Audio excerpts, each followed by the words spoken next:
de l'actu une fois par mois. 7 jours pour sensibiliser aux maladies cardiaques. La semaine du cœur se déroule en ce moment en France avec un même objectif, rappeler les dangers et montrer que chacun peut agir contre les risques grâce notamment au dépistage. À Amiens, Alexandre Marcel et Najib Benguezala. Une simple piqûre sur le doigt et un questionnaire. En quelques minutes, le risque cardiovasculaire est évalué.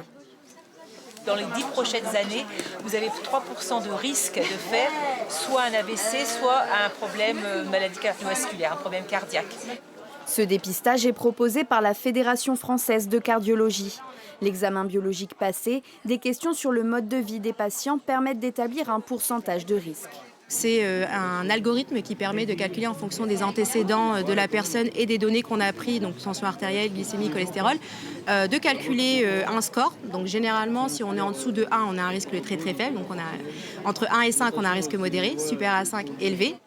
Si le dépistage est simple, il reste peu effectué par la population.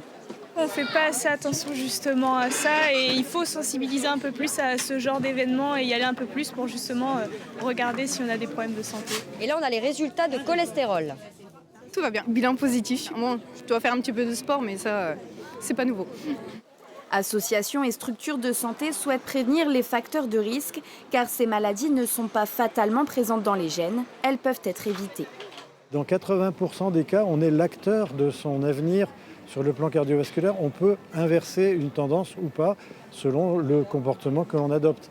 Donc oui, avoir une activité physique régulière, ne pas fumer, avoir une alimentation équilibrée, on dit que c'est le tiercé gagnant pour ne pas avoir de maladies cardiovasculaires dans 75% des cas. Les maladies cardiovasculaires restent une des causes principales de mortalité en France et la première chez les femmes. Les sports à présent.